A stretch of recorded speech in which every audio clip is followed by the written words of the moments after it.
ধীরে ধীরে ভেতরে আসুন। হাততালি হাততালি ভাই।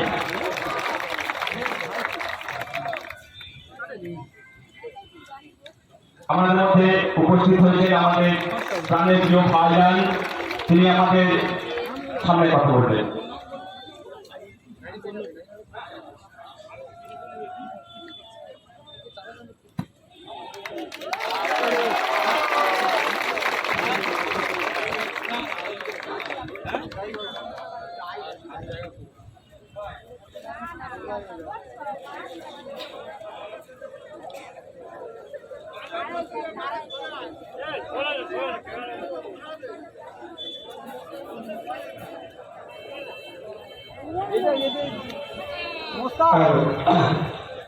ধন্যবাদ।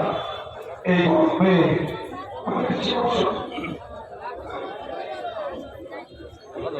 গরমে এই রোদকে উপেক্ষা করে আপনারা এখানে দীর্ঘক্ষণ ধরে আমাদের নির্বাচনী জনসভাকে সাফল্যে উচ্ছ্বসিত করে পৌঁছাতে সহযোগিতা করছে, আপনাদেরকে আমরা সংগ্রামী অভিনন্দন জানাচ্ছি। আমি দুটি কথা বলবো, বেশি কথা বলবো না। আমি যখন আসছিলাম, আসার পরে দেখলাম বিবেকানন্দ সেবা সংঘ বলে লেখা আছে স্বামী বিবেকানন্দজির নামে। স্বামী বিবেকানন্দজির আদর্শ নিয়ে দুটো কথা বলবো, তারপরে আমি আবার রাজনীতির দিকে ছুটে আসবো। আজকে দেখবেন গেরুয়া বসনটাকে দেখলে অনেক মানুষের ভয় পাচ্ছে, পাচ্ছে তো। কিন্তু আমি আপনাদের বলবো, এই পবিত্র ভূমিতে এসে বিবেকানন্দ সেবা সংঘের মাঠ থেকে আমি না বলে থাকতে পারি না। আপনাদের উদ্দেশ্যে বলবো, গেরুয়া বসনকে যদি আপনারা জানতে চান, গেরুয়া বসনের মহত্ব যদি দেখতে চান, গেরুয়া বসনের সম্পর্কে কোন মন্তব্য করার আগে স্বামীজিকে নিয়ে একটু অধ্যয়ন করুন। যে স্বামীজি বলেছিল, চান্ডাল আমার ভাই, মুচি আমার ভাই, মুসলিম আমার ভাই, সেই স্বামীজির গেরুয়াকে নিয়ে আমরা অধ্যয়ন করি, তারপরে গেরুয়া নিয়ে কথা বলবো। আজকের দিনে বিজেপি গেরুয়াকে নিয়ে অসম্মান করছে, তাই আমাদেরকে বলবদ্ধ হতে হবে, ঐক্যবদ্ধ হতে হবে। বিজেপির কাছ থেকে গেরুয়াকে দিয়ে স্বামীজির গেরুয়াকে বলে যে আকালীয় কথা চলছে, সেই বিজেপি হাত থেকে গেরুয়া কিনে নিতে হবে। স্বামীজির গেরুয়াকে এই বিজেপি কাজে লাগাতে চাচ্ছি। আমরা গেরুয়ার পোশাকটাকে জানতে হবে, ত্যাগের প্রতীক। গেরুয়া পোশাক যে সে করতে পারে না, ত্যাগের প্রতীক। আর আজকে গেরুয়া পোশাককে ভোগের প্রতীক করে দিচ্ছে এই বিজেপি। তাই এই বিজেপি হাত থেকে গেরুয়া কেড়ে নিতে হবে।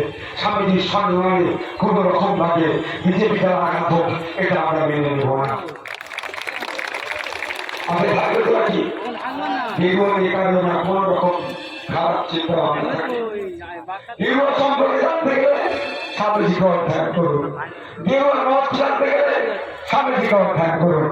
গেরুয়াটা কি স্বামীজিকে অধ্যয়ন করুন, সব বুঝতে করে যাবে।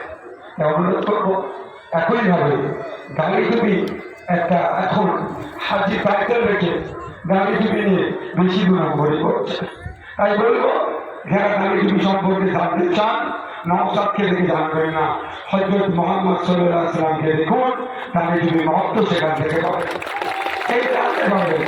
আমি একটা শুরু করে দেবো, হযরত মুহাম্মদ সাল্লাল্লাহু আলাইহি ওয়াসাল্লামকে তার ভক্তবৃন্দরা, তার শিষ্যরা জিজ্ঞাসা করেছিল, ইসলাম ধর্মের মধ্যে সর্বোত্তম কাজ কি?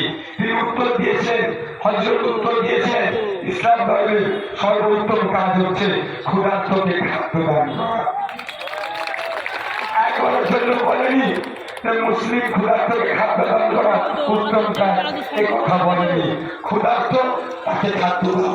সেই ক্ষুধার্তের মধ্যে হিন্দু হতে পারে, দলিত হতে পারে, আদিবাসী হতে পারে, মুসলমান হতে পারে, খ্রিস্টান হতে পারে, যে কেউ হতে পারে। কিন্তু কি বলেছে? ক্ষুধার্তকে খাদ্য দান করা।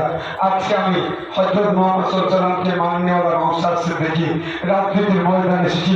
দেশ ক্ষুধার সূচকে ক্রমশ পিছিয়ে যাচ্ছে। দেশের নাগরিকের ক্ষুধার্ত সংখ্যা বেড়ে যাচ্ছে। নাগরিকের মধ্যে অন্ন তুলে দিতে হবে, থাকার জন্য বাসস্থান দিতে হবে, পড়ার জন্য বস্ত্র দিতে হবে। তার লড়াই আমি আসি। আর আমাকে আমার সাথে লড়াই উঠতে পারছে না, কখনো বিজেপির দালাল, কখনো মুসলমানদের দল বলে রেখে দিচ্ছে, যারা পারছে বলে ওটা নিয়ে ভাবে না। বন্ধুগণ, নির্বাচনী সবাই আপনারা উপস্থিত হয়েছেন। দেখুন, পশ্চিম বাংলা থেকে 42 জন পার্লামেন্টে যাবে, সারা দেশ থেকে 543 জন যাবে। এই 543 জনের কাজ কি? দেশের আইন তৈরি করা। আগামী